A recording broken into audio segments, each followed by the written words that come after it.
अगर नेताजी हमारे पीएम बनते तो उनके अंडर का इंडिया आज के करंट इंडिया से काफी अलग होता। National security adviser Ajit Doval अपने लेक्चर में कहते हैं कि जिन्ना पाकिस्तान के फाउंडर ने खुद कहा था कि वो सिर्फ एक ही लीडर को फॉलो कर सकते हैं, सुभाष चंद्र बोस।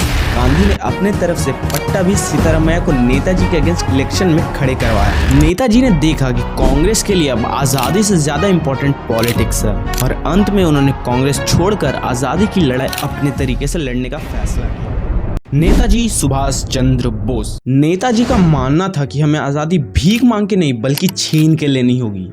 ये आजाद हिंद फौज के लीडर थे और भारत के इंडिपेंडेंस में इन्होंने एक बहुत बड़ा रोल प्ले किया था बाय लीडिंग एन आर्मी जो ब्रिटिश इंडिया से हेड ऑन फाइट कर रही थी फॉर इंडियाज फ्रीडम।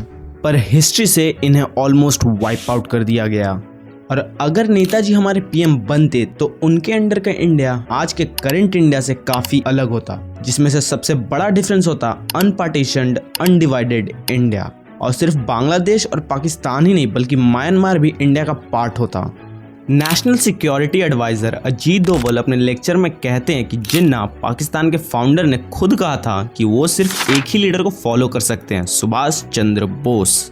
और देखा जाए तो मुस्लिम लीग ने पाकिस्तान का डिमांड 1940 से करना शुरू किया और तब तक नेताजी ऑलरेडी कांग्रेस छोड़ चुके थे। और नेताजी का कांग्रेस छोड़ने के सबसे बड़े रीजन थे गांधी। और अगर गांधी ने पॉलिटिक्स की जगह देश की आज़ादी के बारे में सोचा होता तो आज भारत के इतने टुकड़े ना हुए होते। 1938 में नेताजी पहली बार कांग्रेस के प्रेसिडेंट बने और उन्होंने कांग्रेस की हरिपुरा सेशन में ये कहा, Our struggle is no doubt a non-violent struggle.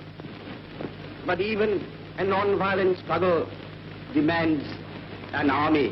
Netaji की ये स्पीच गांधी को बिल्कुल पसंद नहीं आई और इसके बाद से ही गांधी और नेताजी के बीच एक पॉलिटिकल फाइट शुरू हो गई।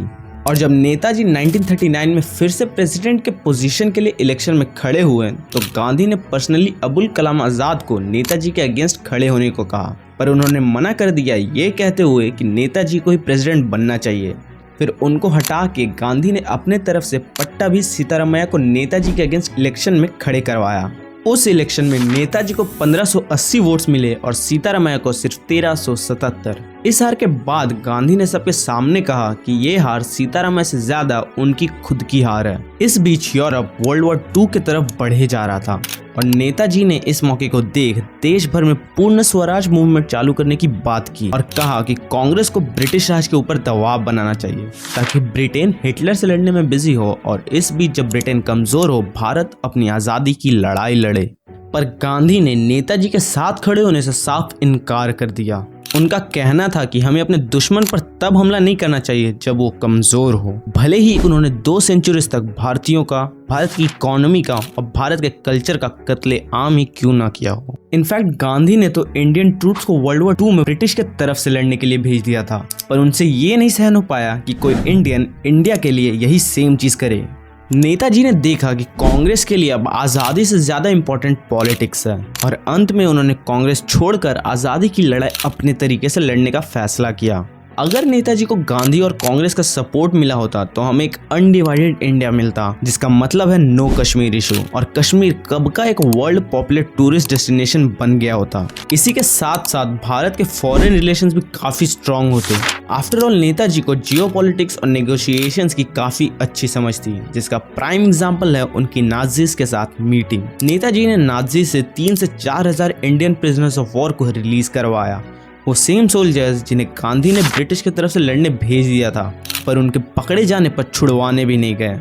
और अगर नेताजी हमारे पीएम बनते तो आज जो हम पर चाइना का इतना बड़ा खतरा मंडरा रहा है वो एग्जिस्ट ही नहीं करता, क्योंकि इतने बड़े भारत और एक कॉम्पिटेंट लीडर के साथ भारत की मिलिट्री पूरे साउथ एशिया में स्ट्रॉन्गेस्ट होती, क्योंकि नेताजी मिलिट्री की इंपॉर्टेंस समझते थे, अनलाइक नेहरू जो कि इंडियन आर्मी को ही डिसबैंड करना चाहते थे। उन्होंने तो अक्साई रीजन भी चाइना को दे दिया, यूएन की परमानेंट सीट भी चाइना को दे दी। खैर नेहरू पे तो एक अलग वीडियो में आएंगे, उसके लिए सब्सक्राइब कर लेना।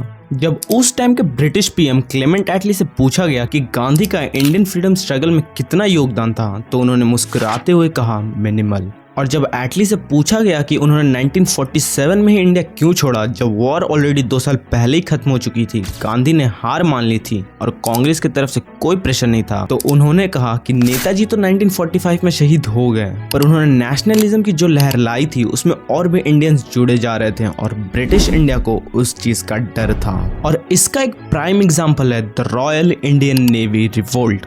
1946 में पूरी की पूरी रॉयल इंडियन नेवी अंग्रेजों के अगेंस्ट हो गई। इस रिवोल्ट का स्केल इतना बड़ा था कि कराची से लेकर कलकत्ता तक 75 प्लस शिप्स और 20,000 प्लस सेलर्स ने मिलकर पूरी ब्रिटिश नेवी को तोड़ दिया। और इस रिवोल्ट के बिगेस्ट रीजंस में से एक था आईएनए ऑफिशियल्स का ट्रायल। ब्रिटिश रेड फोर्ट पे आईएनए ऑफिशियल्स का ट्रायल रख के सबके सामने एक एग्जाम्पल रखना चाहती थी और रॉयल इंडियन नेवी उन आईएनए ऑफिशियल्स को छुड़ाना चाहती थी।